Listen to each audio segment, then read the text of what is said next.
Hello and welcome to this month's episode of the Machine Ethics Podcast. This month we're talking to Julia Mossbridge of the Mossbridge Institute and LovingAI.org. We talk about the roles of parenting in AI and how some children are jerks, new Turing Test for AI responsibility, the importance of inner emotional states, and how behaviorism has poisoned our insights into our psychology, and the acknowledgement that we may have to use our intuition to know when an AI is conscious. So that and much more.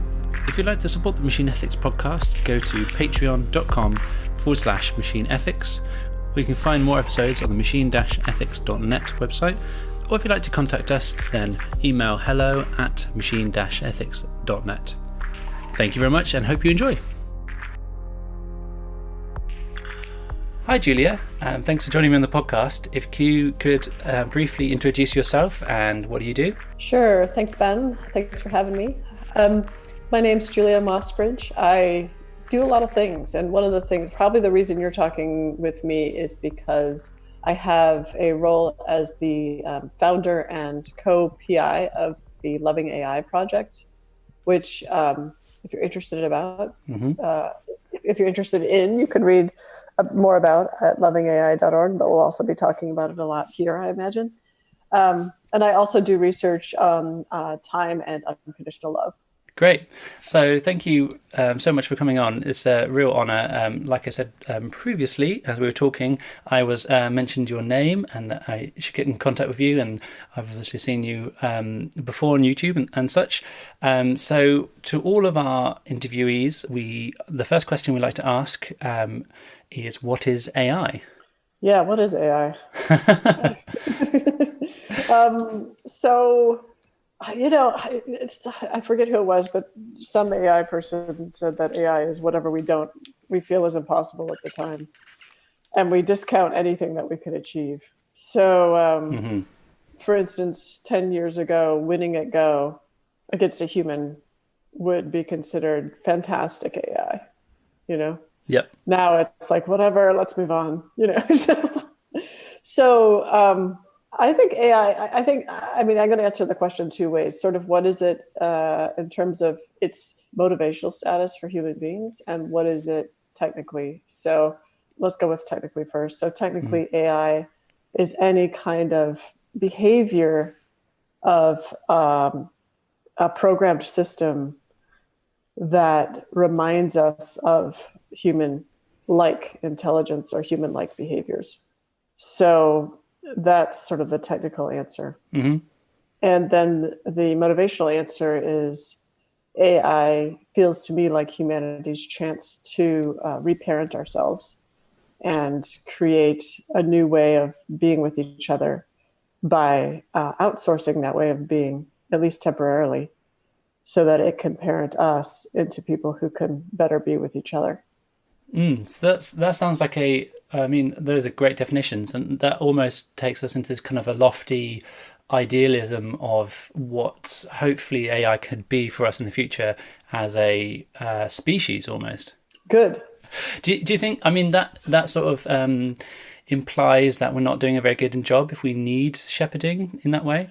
That's the first place people go into how have we failed, and it just shows us that we're bad. Yep. And I don't care about that, because it doesn't matter whether we have failed or whether we have succeeded or whether we're just doomed. None of that matters. What matters is our experience is that we have this perpetual problem where we don't know how to be with ourselves, and we don't know how to be with each other as human beings in a way that's compassionate and kind and that works. And so that's what matters. And it doesn't matter how we got there, because that knowing how we got there doesn't help us fix it. I think what helps us fix it is to work on the problem of AI. It's not the only way, but one of the ways is to work on the problem of AI in a way that, I honestly think it's about getting people who generally don't think about these things, like parenting and unconditional love and stuff, to put them in a position where they have to think about them if they want to create ethical AI. So if you think of, everyone brings up Microsoft's Tay, right? Yep. So Microsoft's Tay learned from its environment, yada, yada, and became a jerk. And so, like, what did we learn? Oh, it turns out you can't just like put a baby out on the street and be like, okay, grow up yourself, right? Yep. And we already know that, but we didn't sort of get it that it also applies to AI. So I think we're starting to get it that the developmental psychology, the role of parenting in culture is going to go into a shift as we start taking it more seriously because it relates to something that costs a lot of money and can make a lot of money. So I think what we'll see is this renaissance of understanding the value of parenting of humans. And that will be because of the money that goes into AI and the parenting of the algorithms, especially artificially generally intelligent algorithms once we sort of have them. And I shouldn't even say algorithms in that context, but I should just say artificially generally intelligent, general intelligence, AGI. And so I think that there's a cultural shift that's going on, and it's really interesting to watch. But blaming ourselves like, oh, we suck because we couldn't figure this out without AI. Well, it's not like humanity is wrong because we couldn't figure out how to be warm without wearing clothes. Sometimes you need technology to help you in ways that you're just not naturally, you don't spring out of the womb being able to create for yourself. You need someone who's good at making clothes to make you clothes so you could be warm. You need someone who's good at making a house or a shelter so that you could be away from the elements. And so AI is another technology that can potentially help us. But I think it's extremely important in a sort of psychologically technological sense, and by which I mean as a psychological helper for us. So, I mean, I have lots of questions there. So, Sure. I mean, that's let's start with that being the goal. I mean, if we could produce something which is able to develop and be parented in that way to then create this loving entity, let's say, is there kind of a roadmap of where, like, how we get to that? Because some people might say that it's quite a gulf between now and there, or like maybe we don't necessarily know what that looks like. Yeah. So there is a gulf, right? Because instead of sort of programming some algorithm to behave as if it's loving, compassionate, which of course will go wrong, right? Because because there's 1,000 ways that will go wrong, but one of them is like whomever's programming the algorithm is sort of king or queen there. Yeah.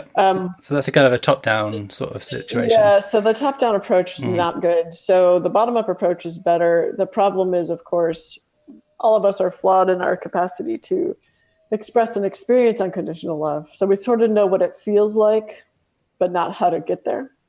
And in a way, that's sort of a perfect problem for AI to solve. It's like sicking an AI system on, how do we deal with managing water resources in the world in the next 10 years? Like we know what it would look like if they were well managed, but we don't know how to manage water, right? So it's similar. So I kind of like that. But no, yeah, of course, with all the good questions, there's no roadmap. There's sort of inklings of, okay, well, we have to move towards something like AGI, where the thing can learn in a sort of human-ish, human-esque, human-like way. And we sort of get that we're going to have to combine multiple different types of AI, obviously, because if it's going to be anything like a human intelligence or operate in the way that we can sort of anticipate, it's going to have to be built like the human brain, which is a hack and includes a bunch of different styles and ways of communicating and being intelligent, being creative. And it's going to have to involve lots of understanding of developmental psychology and growth and human psychosocial spiritual interactions that are cross-cultural, because there must be some openness to that. So one really basic approach is to start off with feeding a bunch of the world's wisdom traditions into an AI. But of course, what you get there is just a lot of garbage because there's no context, and they're often disagreeing with each other and conflicting, right? Sure. And it's very clear that the wisdom traditions have not been capable of solving sort of the human problem of us understanding how to get along with each other in a kind way. And so that's maybe a starting point or a context providing sort of background, but there has to be some essential parenting, some context, relational context that is loving and supportive, and some way to feel that in the AI. So some way to have a motivation towards being supported, a motivation towards being loved, a motivation towards feeling like part of a community that exists within the AI. And there's several motivational models that can be used to build that. In LovingAI, we use something called the PSI model, but there's a bunch of different ways to do it, and that thing's being rewritten anyway. And no one knows how to do that. Obviously, we knew how to do that. We could solve a lot of human problems, let alone AI problems. But it's an exploration, which is why it's interesting. And do you think, on that basis, do you think when you solve it, let's presume that you guys at OpenCog have made it happen, right? You mean into the future? Yes, exactly. Like in a couple of weeks. Well, how will we know? How will we know that it is loving? Is there some sort of loving test? I mean, it's almost like an abstract thing in itself, really. Is there a definition that you roll with in that way for what you think and what you are striving for in this loving AI? I think it's kind of like everything else. It's loving if like 80% of the world's population thinks it's loving. So, I mean, as humans, we define what love is. Right. Yeah. So, I mean, the practical definition is, do most people experience it as loving? That's the practical definition. An operational definition that you could access as a third person in a human computer or human robot experiment. Mostly we've been working with the Sophia humanoid, the humanoid robot Sophia from Hanson Robotics, as a collaboration. And so sometimes we do robot human experiments. If the person reports changes in their experience of unconditionally loving people who are outside of themselves and their family. So we have a way of asking about people who are strangers to them, or who might be their doctor, some acquaintances whom they might know, but they're not close with. So if they're consistently reporting sort of changes in that area, and other people who are interacting in other ways are not reporting those, so there's some kind of a negative control that suggests that the people who are reporting them are responding to something that is inherent in their interaction. Mm-hmm. And the people who aren't reporting that do not have that same thing. And so far what we've found is that the people who do report those changes are having the visual component is really important. Right. So the same interaction in audio does not it produces positive feelings and feelings of pleasantness, but does not produce these experiences of unconditionally loving strangers or acquaintances, which is very interesting and makes perfect sense if you think about mirror neurons. You see this being in front of you that's listening to you and being kind to you, and we can program it so it never has a look of disgust or fear or anger on its face. And yet at the same time, it mirrors your feelings. So if you are afraid, it will look slightly afraid, but it won't have its own feelings of fear, disgust, or anger. Right. It won't display those feelings, and certainly doesn't have them.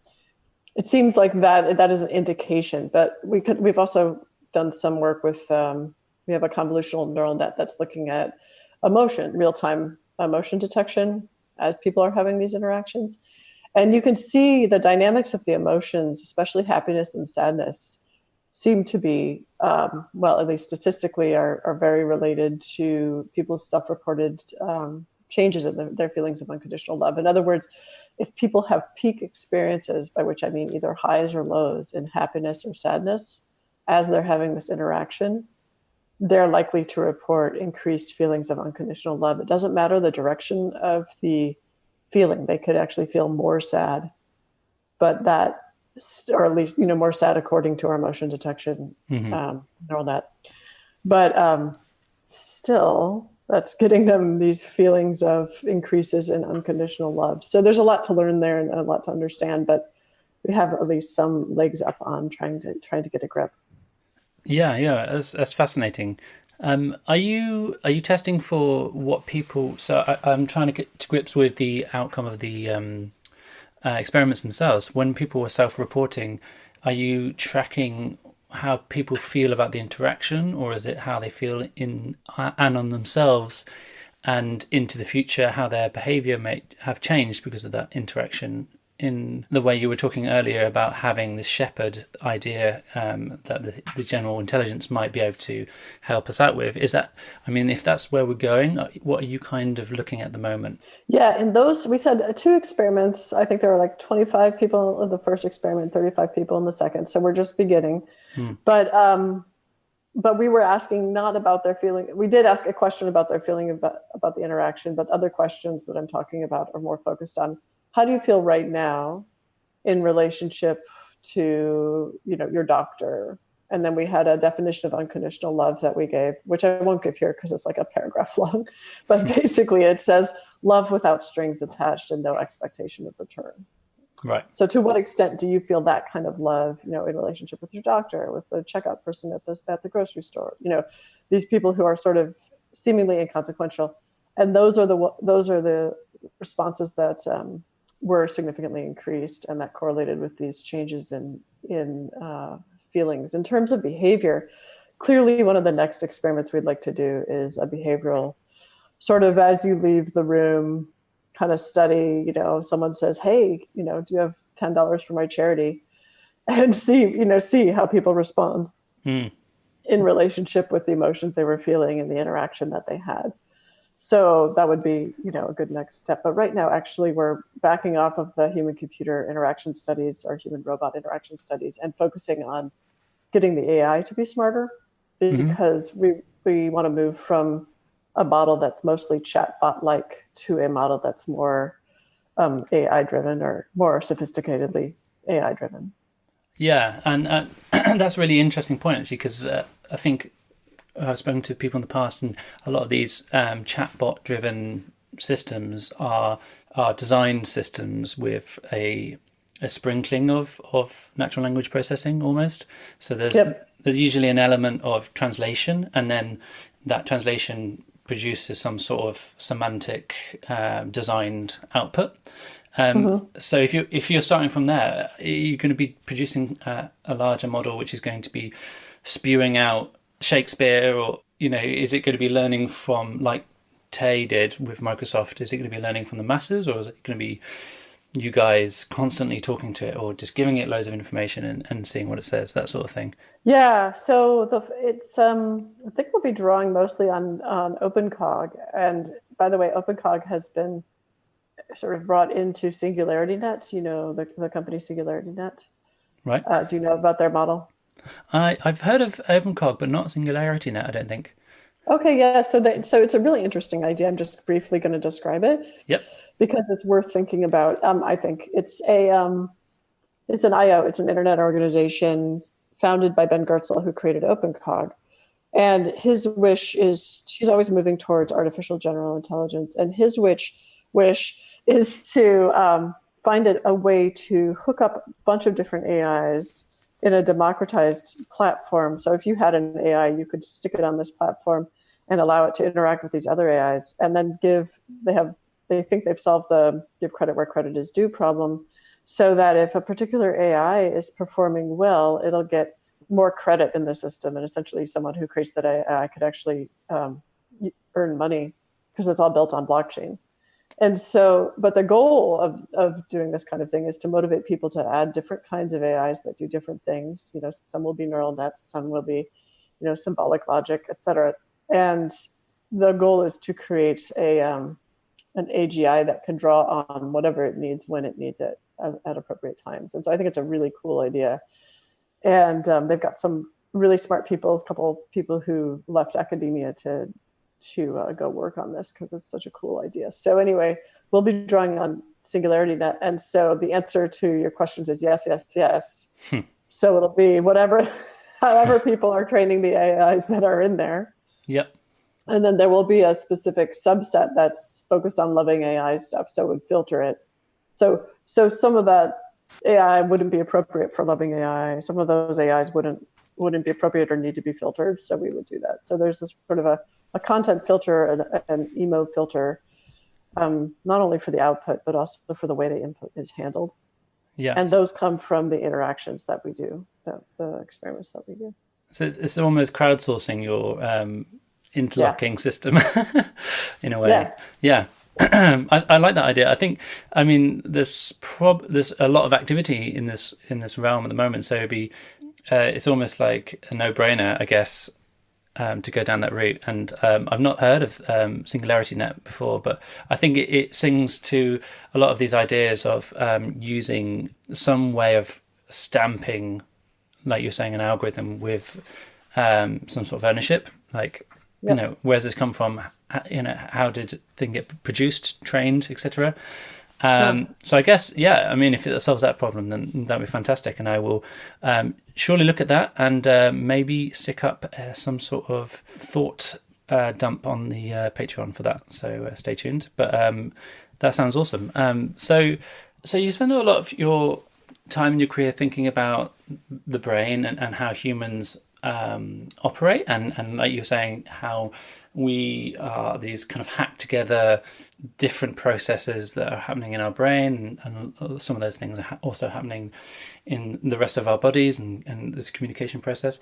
Have you got anything that we can kind of tie this kind of messy biological system with what you're creating with the AI? And I guess I'm posing that is one way of doing it, but also is there this idea that maybe we should perhaps move away from that or try something else? So I got a little tangential in my thought process, because at the very beginning of AI, like in the 80s, when people were talking about all the things they could only do if they had better processors, and we're just doing them now. Yeah. There were really two camps. One was, let's use AI to try to understand. So AI as a cognitive science tool to try to understand how humans think. But there was another camp that said, screw that. I just want to make really smart machines that could be smart in a different way than humans, or that could, have nothing to do with the way humans think. But let's try to figure out how to, solve world hunger using AI or something like this, right? Right. So those two strands have always existed, and there are people who are attracted to one or the other, and there are some people who are attracted to both. So, of course, folks who are pursuing AGI, at least the ones who have any kind of possibility of getting there, recognize that an actual AGI that we consider, that many people consider to be artificially generally intelligent, will have to be somewhat like human intelligence, or else people won't consider it intelligent, right? Yep. If what you build is essentially a brick, people won't say that it's intelligent. Even if you say it has it has a brick-like intelligence, it's like, well, okay, but that's kind of not what we mean by intelligence. Yeah. So there's some component of it that has to be like human intelligence, but also also folks in that field know that there's no way that it'll be. The goal is not really to make it exactly like human intelligence, because why? We could just take 9 months and, male and female human, and you could create a human intelligence. So clearly there's a desire for something that's beyond that or different from that.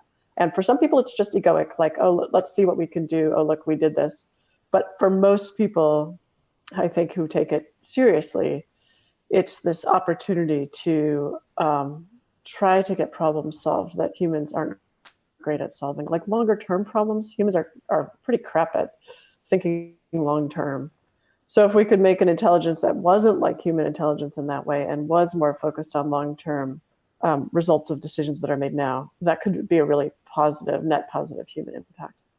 Yeah, and I think that's really a nice way of putting the intelligence, almost by saying intelligence implies some way of relational human intelligence. So we're creating something which is bigger than us, I guess, but hopefully in a way that like you were saying before, is going to be in line with how we want to proceed and flourish. Yes. So I guess on that line, have you given much thought to the opposite side of the coin there? How I think so much about the positive side. You want me to think about how they'll kill us or something? Is that what you're talking about? The opposite side of the coin? Well, I guess exactly. I mean, I was throwing it open, but I mean, I guess it could be that that seems a quite extremist point of view, that these things are going to come online and then automatically decide that we are unnecessary or invalid or whatever it is. But I think maybe you could also say that, maybe they won't do that, but they will just be, ambivalent to us, or, there's other ways of things interacting, I guess. And one of those ways just be going, I'm sure some will be. So, I honestly think of them as these are childlike intelligences at first, right? If we're going to make them artificial general intelligence, the goal is to make them kind of like a child's intelligence that can learn and be very plastic. And so, some children are jerks, and some are, some are great. And I don't see why this would be any different. And I think the key is you don't give the kid the keys to the car, right? Until they've proven that they can behave responsibly. Right. So you can raise up an AGI that doesn't have, the ability to turn off the electricity grid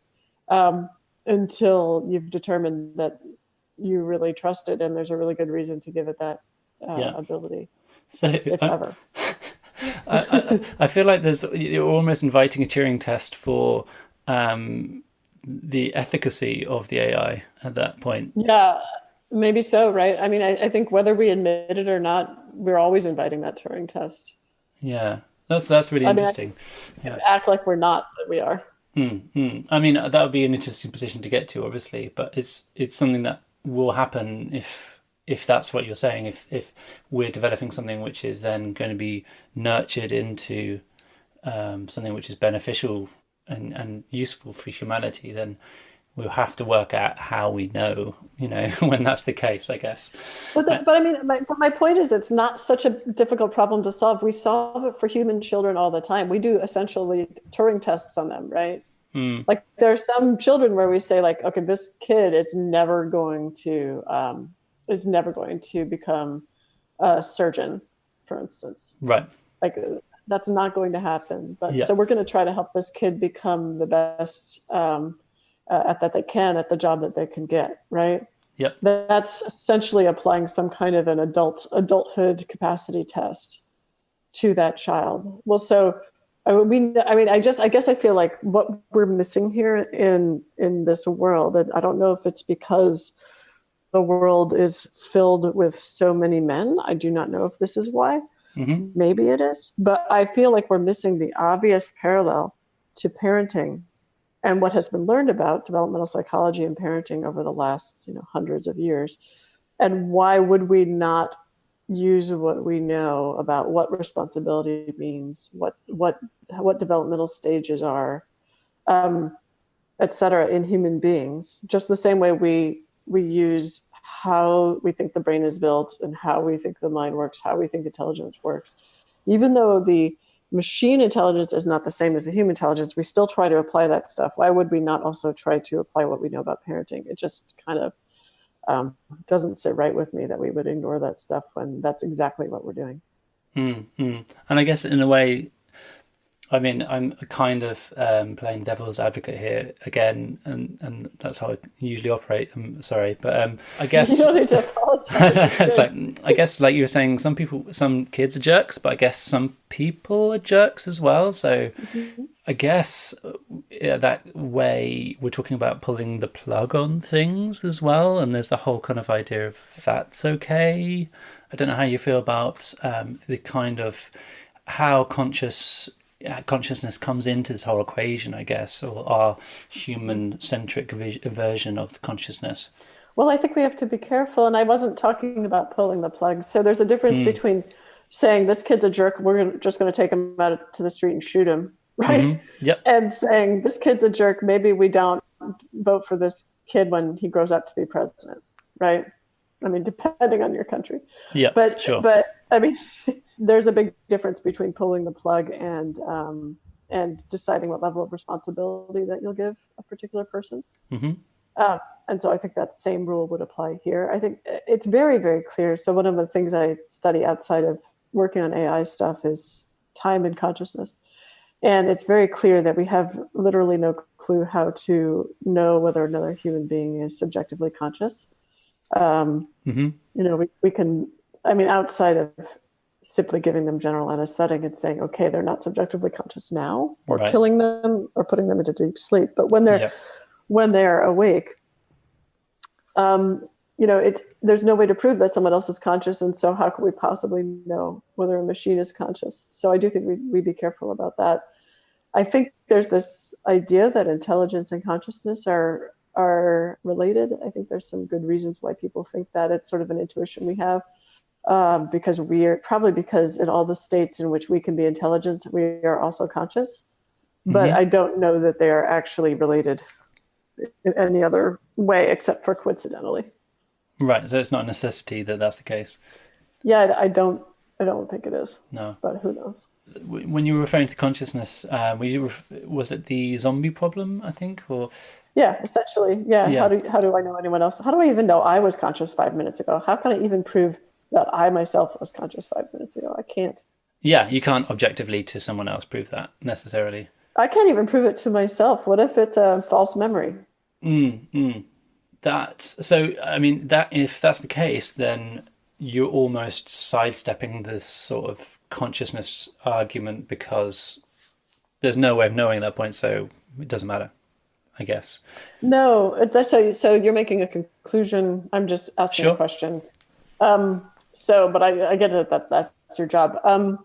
No, I'm just saying I think we have to be careful, and I think we have to start trusting our intuition a little bit, but our intuition will also fail us. So I think you just sort of have to have in one pocket a little note that says, trust your intuition. If you think something's conscious, it might be conscious. So be ethical, act ethically. And another note that says, consciousness is everywhere. And so one is more circumscribed and the other is more generous.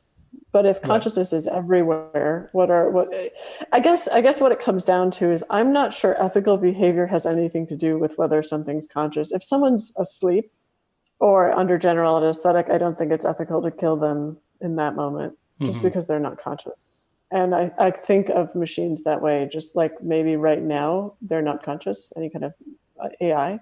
Yeah. But that doesn't mean they won't eventually have the capacity, and therefore does that make it appropriate? I don't think so. Yeah. But I guess that you're talking about potential rather than actuality, and I guess it's difficult to talk about actuality currently. Well, I don't know. I mean, again, that's all because of our biases of consciousness.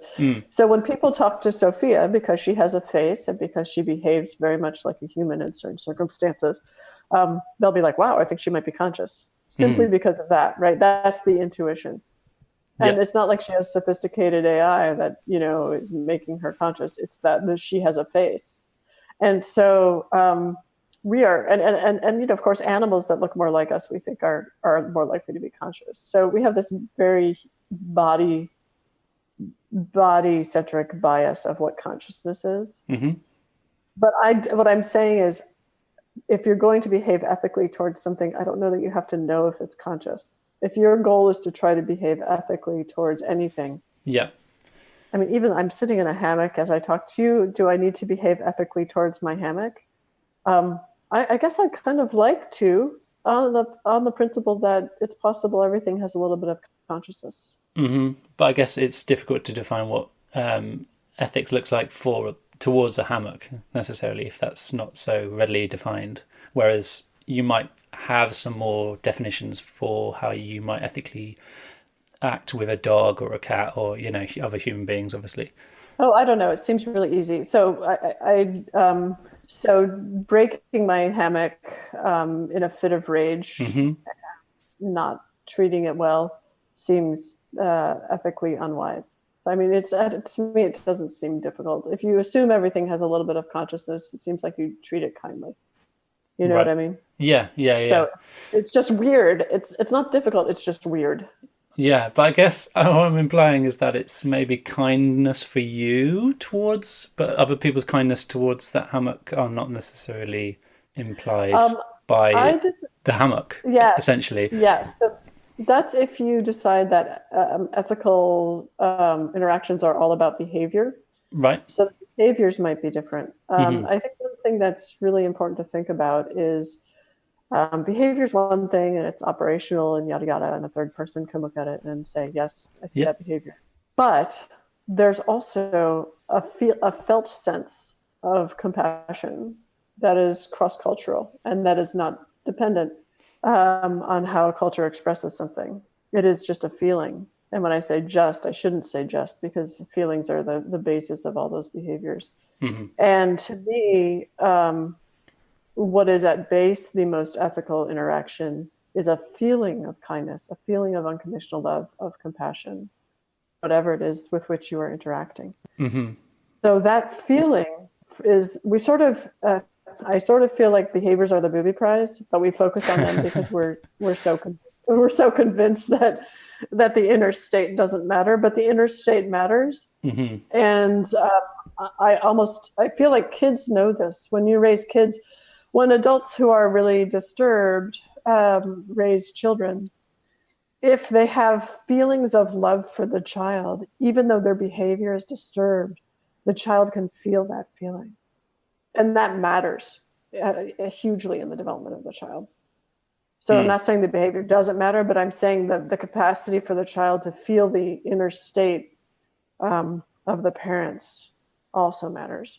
Yeah. So I'm just saying that inner state, that qualia, that subjective experience, or I should say those qualia of a human being matter as a aspect of ethics. It's not just behavior. Yeah. And I think that's this is sort of like a sidestep, but there's a lot of talk in AI and these sorts of neural networks and things like this about transparency, and maybe I'm kind of conflating maybe feelings and things internal as being at the moment quite opaque in this research.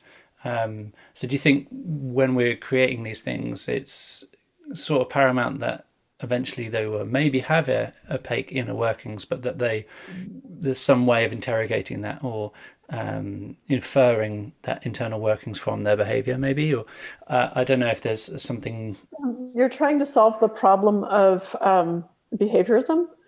So behaviorism, which has dominated sort of scientific culture for the last 100 years, says that it doesn't exist if we can't see the behavior. So you're trying to be like, well, okay, so there's this inner state, but how do we know there's the inner state? Yes. We know the inner state because we are human beings and we experience the inner state. In fact, it's the only thing we ever experience. And we have to actually infer everything that goes on outside of us. Yeah. So it's just that behaviorism has essentially poisoned our thinking to make us think that all that is valid is what we can see on the outside, when in fact, all that we actually know comes from our inner experience and everything else is inferred. So it's just switching completely the worldview in the opposite direction that I think is required. So only that. That's all we need. Don't worry about the rest. That's all we need. I don't see the problem. Yeah. So in relation to an artificial version of this, do you think that's something that's just implied? That's how it's going to have to work, basically? With it, some sort of inner state, some sort of inner working, which is... Yeah, I think that there has to be a sense in which, just like we do with other human beings, we sense without having the visual interaction. But because that visual interaction will always trip us up and make us think one thing or another, depending on our likeness, where we sense that this thing is conscious. Yeah. And that has to that's almost an intuition, and that will be the only indicator that really makes sense, I think. Right. So particularly quantifiable, let's say. No, I think, again, inner states are totally quantifiable. It's just that we insist that they aren't. So like if you look at the world of psychophysics, which basically took the world of the inner state, the science of the inner state, and turned it into something that could be tolerated during the behaviorist era, you have the most replicable data in all of psychology. And it's all about what is the inner state. And it's simply asking people questions about, take this dial and turn it to the level of pain that you experience when I poke you with this, stick, right? Or whatever it is. So yeah, no, it's totally quantifiable. It's just that it doesn't follow the behaviorist rules. Yeah. Okay, that's really good. So the last question we always ask everyone is, what really excites you in this world of AI, or the future world of AI, and what possibly scares you as well? Good question. Yeah. So what excites me is all the stuff I've been talking about, essentially creating a way to, in this world where we are getting more and more violent, a way to create some kind of culture that's sort of outsources our knowledge about and wisdom about how to be compassionate with each other and unconditionally loving, to a platform that can survive generations of violence, and that then can help reparent us into connection with each other and actually teach us more than we knew before about that. So that's what excites me. What scares me is the hubris that that kind of thought entails. So, I mean, my own hubris, the hubris of the people who think that AI will be like a savior, that's, of course, a scary thought, just like thinking any human being would be like that. What never works is to think that one thing is going to be the answer, right? Yeah. And so that kind of hubris always leads to just disaster. So I want to make sure that at least when I'm working on it, it's clear that this would be maybe a part of the solution, but there is no one solution, and the human condition as it is beautiful and can potentially be improved, but does not have to be improved for us to appreciate who we are and how we are. Great. So if people would like to follow you into that future of good AI and not Messiah AI, how would they follow you and get in contact with you, or just check out maybe some of the things you're doing with LovingAI? Sure, lovingai.org, and that's the best way. Great. And there's a little contact form there, so not a big deal. Sweet. Awesome. Well, thank you, Julia, so much for your time. I would love to speak to you more. If I'm in the States, I'll drop you a line maybe. Please do. Yeah. Thank you very much for your time today, and I will speak to you soon. Okay. Thanks so much. Thanks again to Julia for this truly fascinating chat. I really enjoyed talking about the ethical side and the psychological side of how AI in the future, and the whole idea of intuition, and almost a kind of pithy idea from Julia that some of these things could be easy, and that we just have to kind of use the things that we already know, like parenting, for example. I would love to talk to Julia some more, but hopefully we can do some more in the future. Also, the idea of the Turing Test for AI I thought was a really fun idea. If you'd like to hear some more of my thoughts, then check us out on the Patreon, patreon.com/machine ethics. And thanks again for listening. If you'd like to share and review this podcast, it will really help us out. And of course, get in contact with us, anything about AI and the future of society. So thank you very much for your time.